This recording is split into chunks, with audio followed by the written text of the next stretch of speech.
सिद्धांत और वाष्पन। मतलब इसमें अणु क्या मतलब जो वाष्प होते हैं अणु के आधार पर मतलब द्रव्य बने होते हैं, यानी द्रव जो होता है हमारा किस तरह का बना होता है, ये भी अणुओं से मिलकर बने होते हैं। हम सभी जानते हैं कि द्रव अवस्था में जो अणु होते हैं इनके बीच आकर्षण बल जो होता है, यानी द्रव के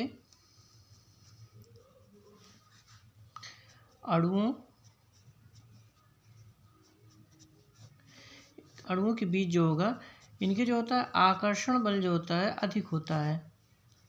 आकर्षण बल अधिक होगा, लेकिन किसके, ठोस की अपेक्षा कम होगा, ठोस से कम होता है, और गैस से अधिक होगा, गैस से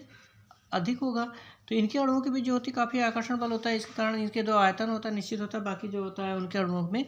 आयतन यानी कि आकार निश्चित नहीं होता, लेकिन इनके जो अणु होते हैं परस्पर आपस में इनके अणुओं के बीच जो होता है आकर्षण बल, ये दो मॉलिक्यूल जो होते हैं जिसके बीच जो आकर्षण बल होता है लगा रहता है,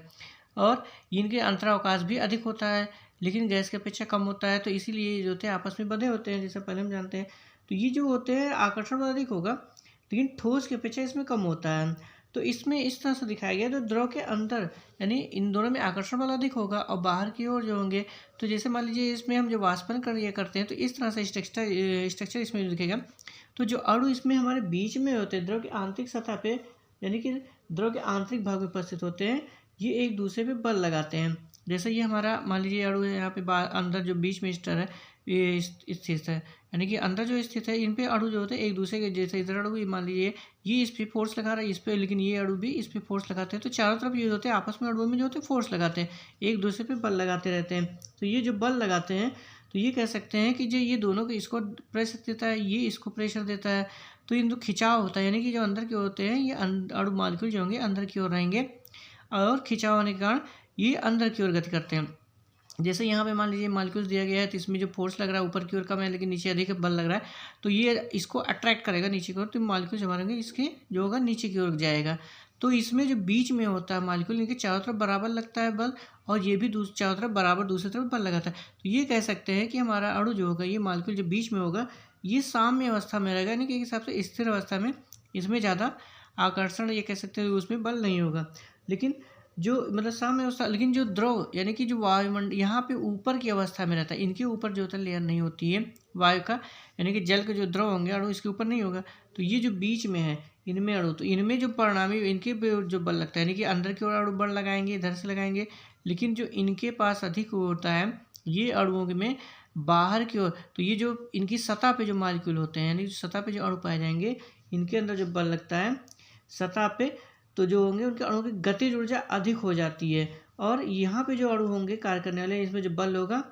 इनके आंतरिक भाग में परिणामी बल लगाते हैं। जैसे मान लीजिए यहाँ परिणामी बल क्यों होगा, क्योंकि जैसे मान लीजिए ऊपर तो लेयर होती नहीं है नीचे है, तो इनमें जो होगा अंतर हो जाएगा बलों में, क्योंकि यहाँ पे जो पाए जा रहे हैं उनके बराबर पड़ रहा है चारों तरफ से, लेकिन यहाँ पे अंतर होगा, यानी कि बाहर इसमें सबसे टॉप पे जो लेयर होगी द्रव के अणु जो होंगे टॉप पे होंगे, जो होंगे इनके ऊपर कोई वाटर यानी कि द्रव के मॉलिक्यूल्स नहीं है, तो उनके ऊपर प्रेशर नहीं लग रहा है, ना तो पुश कर रहा है ना तो उसको खींच रहा है, यानी कि पुल कर रहा है। तो यहाँ पे जो होगा इधर की ओर खिंचाव, मान लीजिए इधर मॉलिक्यूल इस पे करते हैं, इधर वाले मॉलिक्यूल इस पे, ये नीचे वाला इस पे कर रहा है, ये भी दूसरे पे कर रहा है, तो ये तीनों पे पड़ रहा है, लेकिन चौथे साइड में यानी कि ऊपर की ओर हमारा ये खाली है, तो इसमें अंतर आ जाएगा। तो ये कह सकते हैं इसमें जो बल लगेगा जो टॉप पे यानी कि सतह पे जो बल अणु होगा इनमें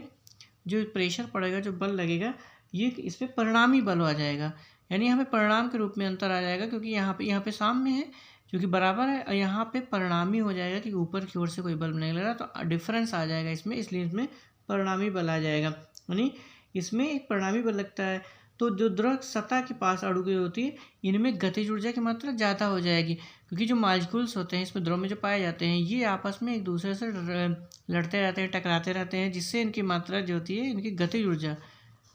अणु जो होते हैं ये आपस में लड़ते रहते हैं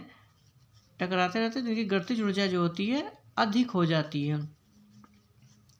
इस मॉलिक्यूल की गतिज ऊर्जा जो होगी ज़्यादा हो जाएगी। तो द्रव की सतह के पास अणुओं की गतिज ऊर्जा जो सतह पे होंगे बीच में तो साम्य अवस्था में उनमें ज़्यादा नहीं है, लेकिन जो सतह पे होंगे उनके अणु इनमें गतिज ऊर्जा अधिक हो जाती है, जिसके साथ ही द्रव के अंदर अणु जो होते हैं स्वतंत्र रूप से गति करते हैं, चूँकि यह अधिक है तो ये एनर्जी ज़्यादा हो जाती है। तो इनमें कोई अट्रैक्शन नहीं रह जाता। तो ये पूरी अवस्था में इसमें जो होते हैं पूरी तरह से फ्री अवस्था में मॉलिक्यूल्स में जो होते हैं अंदर मूव करते रहते हैं, गति करने लगते हैं इसमें। तो इसमें जब गति करने लगेंगे तो इनकी जो होती है आपस में स्पर्शते तथा आपस में टकराते भी रहते हैं, जिससे इनकी गतिज ऊर्जा अधिक हो जाती है। और ये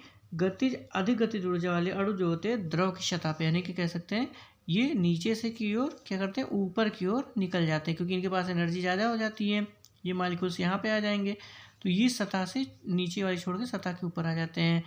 तो यहाँ पे जो टकराते हैं चूँकि इनमें एनर्जी मिलती है अधिक हो जाता है, तो पूरा फ्री हो जाता है, यानी कि बॉन्ड नहीं रह जाता। तो पूरी फ्री होकर इस तरह से आपस में गतिशीलता करते रहते हैं, आपस में टकरा के अधिक एनर्जी हो जाती है, जिससे गति करते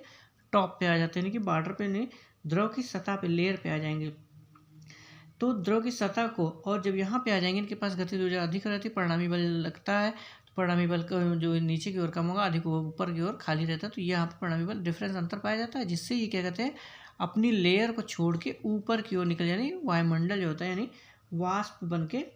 यानी वाष्प के रूप में बदल जाते हैं। तो जिसकी अधिक गतिज ऊर्जा हो जाती है वो मॉलिक्यूल जो होते हैं वाष्प के रूप में बदल जाते हैं।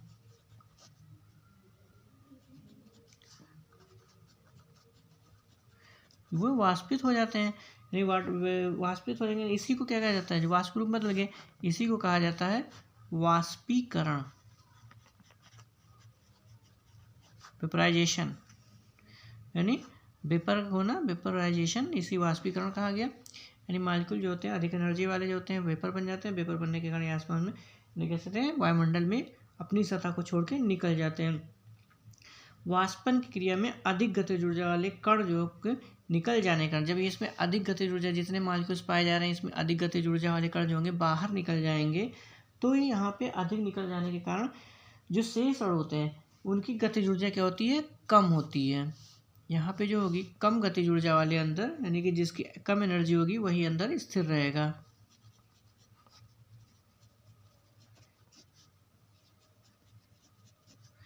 यानी ऐसे अणु जिनकी ऊर्जा कम होगी वही अंदर रुकेंगे, अधिक वाले एटमॉस्फेयर यानी वाष्पन के वाष्पीकरण के माध्यम से बाहर निकल जाएंगे। तो अधिक निकल गए तो नीचे जो होंगे कम वाले ही इसमें मॉलिक्यूल इसके अंदर बचेंगे, यानी कि वाटर वेपर जिसमें होगा वाटर निकल जाएंगे। तो वाटर के अंदर यानी पानी के अंदर इसमें कम गतिज ऊर्जा वाले इसमें तो निकल जाते हैं। तो जिसके कारण यहाँ समस्त अणु की मध्यमान गतिज ऊर्जा लगातार कम होने लगती है। तो इनका अणुओं के मध्यमान यानी कि मध्य के बीच में जो गतिज ऊर्जा होगी इनके बीच में अणुओं के बीच में क्या होगी, धीरे धीरे कम हो जाती है, कम होने लगी। तो इसीलिए कहा जाता है कि जो वाष्पन क्रिया हो जाती है तो द्रव का ताप लगातार गिरने लगता है। यानी वाष्पन क्रिया में जो वाष्पन क्रिया की जाती है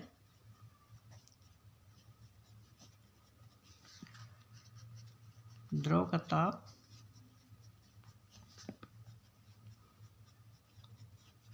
लगातार गिरता है, यानी इसका ताप जो होगा टेम्परेचर गिरना है। इसी कारण वाष्पन क्रिया में जो द्रव का ताप होगा ये नीचे गिरने लगता है, यानी कि अणु कम होने लगती है, गतिज ऊर्जा जिससे कम होगी। यही कारण है कि वाष्पन में क्रिया होने के कारण वाष्प का द्रव का ताप कम हो जाता है। जैसे इसमें मान लीजिए इसमें दिखाया गया है जो अणु यहाँ पे बीच में रहते हैं चारों तरफ बराबर बल लगता है तो साम्य अवस्था में रहते हैं, स्थिर रहते हैं, तो इसलिए अणु ये संतुलित अवस्था हो गए। और ये नीचे के अणुओं की तरह खिंचा होता है, यानी जो मालिक्यूल्स पाए ऊपर चूंकि कम मात्रा में, नीचे मालिक्यूल्स इसमें अणु ज़्यादा है, ऊपर प्रेशर कम होगा तो यानी कि जो बल लगाएगा ये इसमें कम पड़ जाएगा, इसकी मात्रा अधिक हो जाएगी। तो ये अणु जो होते हैं नीचे की ओर खिंचाव हो जाएगा। तो नीचे की ओर खिंचाव हो जाएगा यानी कि इनके पास गतिज ऊर्जा जो होती है ज़ाहिर सी बात कम हो जाएगी, कम होने के कारण ये नीचे की ओर आने लगेंगे, सरकने लगेंगे। और जी इनमें जो होंगे जो टॉप पे होते हैं इनमें जो होती है इनकी गतिज ऊर्जा अधिक होती है, तो ये आसमान यानी कि कह सकते हैं निकल के अपनी लेयर को छोड़ के वायुमंडल में चले जाते हैं। तो ये जब अधिक गतिज ऊर्जा वाले बाहर निकल जाएंगे तो कम गतिज ऊर्जा वाले ही वाटर में पड़े रहेंगे, जिसके कारण इसमें जो वाष्पन क्रिया होती है इसका धीरे धीरे टेम्परेचर नीचे होने लगता है, इसके जो पानी होगा इसमें टेम्परेचर कम हो जाता है। तो ये इसमें आणविक मॉडल के आधार पर यानी अणुओं के माध्यम से ही इसमें बताया गया कि आणविक सिद्धांत क्या है और वाष्पन क्या रीजन होता है कि कैसे इसमें वाष्पित होगा, कैसे इसमें मॉलिक्यूल जो होगा अपनी लेयर को छोड़ के बाहर निकलता है। तो ये आणविक सिद्धांत के अनुसार वाष्पन क्रिया होती है।